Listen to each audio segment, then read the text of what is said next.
حضور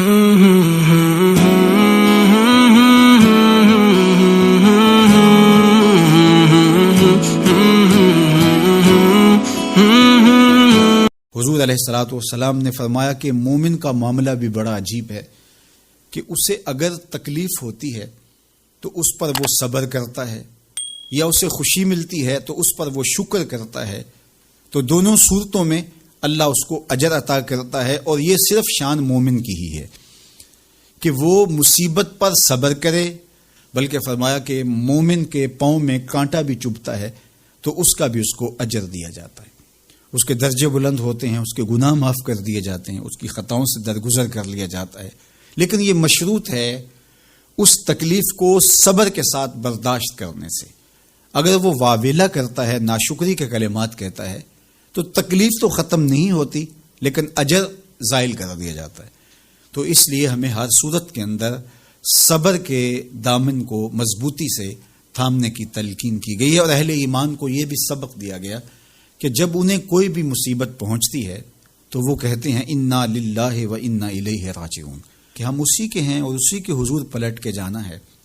تو یہ وہ امر ہے کہ جو ان کی طبیعت کے اندر ٹھہراؤ پیدا کرتا ہے اور ان کی زندگیوں کے اندر اللہ تعالیٰ جل شانہ پر جو یقین ہے اس کا پتہ دیتا ہے۔ اگر مصیبت کو اللہ کی طرف سے سمجھ کے مان کے صبر کیا جائے، اس کو مقدور سمجھا جائے، اس پر واویلا نہ کیا جائے، اللہ کی نافرمانی کا کوئی کلمہ نہ بولا جائے، اپنے عقیدے میں تزلزل نہ آنے دیا جائے، اپنے رویوں کی خوبصورتی کو زائل نہ ہونے دیا جائے، تو اس کا مطلب ہے کہ وہ شخص مومن ہے، اس کا یقین ہے کہ یہ اللہ کی طرف سے ہے۔ تو پھر اس کے یقین کے صلے کے اندر اللہ اس کو پھر ہدایت قلب کا چراغاں نصیب کرتا ہے۔ اور فرمایا واللہ بکل شیء علیم، اور اللہ ہر شے کو جاننے والا ہے، اسے پتہ ہے کہ کسی پر مصیبت نازل کیوں کرنی ہے،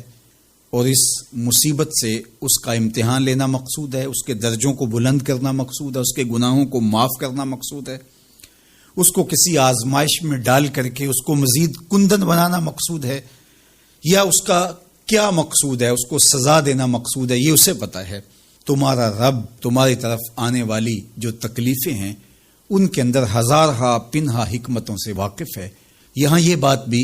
سمجھنے کے قابل ہے کہ جو شخص مصیبت کے آنے پر صبر اور استقامت کے ساتھ اس سے نپٹتا ہے اور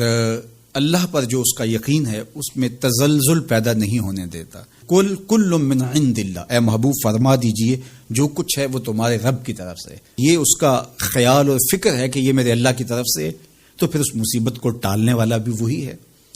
تو اگر یہ اس کا عقیدہ پختہ تھا تو پھر وہ مالک کی دہلیز چھوڑ کے، مالک کی چوکھٹ چھوڑ کے کسی اور دہلیز پہ نہیں جائے گا،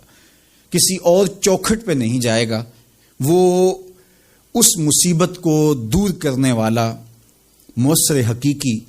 اللہ کو ہی جانتا ہوگا، اور اسی کے حضور دعائیں کرے گا، التجائیں کرے گا، کسی شرک کا ارتکاب نہیں کر سکتا ہے، اور وہ مالک کی دہلیز سے کبھی روح گردانی نہیں کر سکتا، بلکہ اس تکلیف کے آنے سے وہ اپنے رب کے ساتھ اور زیادہ جڑ جائے گا۔ اور اگر وہ صبر کرے تو یہ اس کا ایک مرتبہ ہے کہ وہ حوصلے کے ساتھ اس تکلیف کو برداشت کرے، اور دوسرا مرتبہ جو اس سے بڑھ کر ہے کہ اس پہ اللہ کی رضا کے سانچے میں اپنے آپ کو ڈھال لے کہ جے سونا میرے دکھ وچ راضی، میں سکھ نو چلے ڈاواں۔ اگر وہ اس بات پہ راضی ہے تو کوئی بات نہیں ہے، میں اس پہ راضی ہوں کہ میرے رب کی یہ رضا ہے۔ تو یہ دونوں چیزوں کا مل جانا، یا دونوں میں سے کسی ایک کا مل جانا، یہ اللہ کی طرف سے اس کو دیا گیا انعام ہے جو اس مشکل حالات میں اس کو حاصل ہوتا ہے۔ اب وہ کس کیفیت میں ہے اللہ تعالیٰ اس کو خوب جانتا ہے، کہ وہ اس پہ صبر کر رہا ہے یا اس کا اندر ڈول رہا ہے، اس کا عقیدہ کمزور تھا اور وہ کمزوری کے باعث جو ہے وہ تزلزل کا، تذبذب کا شکار ہو گیا، تو یہ تمہارا رب خوب جانتا ہے۔ تو تمہارے سینے کے اندر چھپی ہوئی کیفیت تمہارے رب کے علم میں ہے۔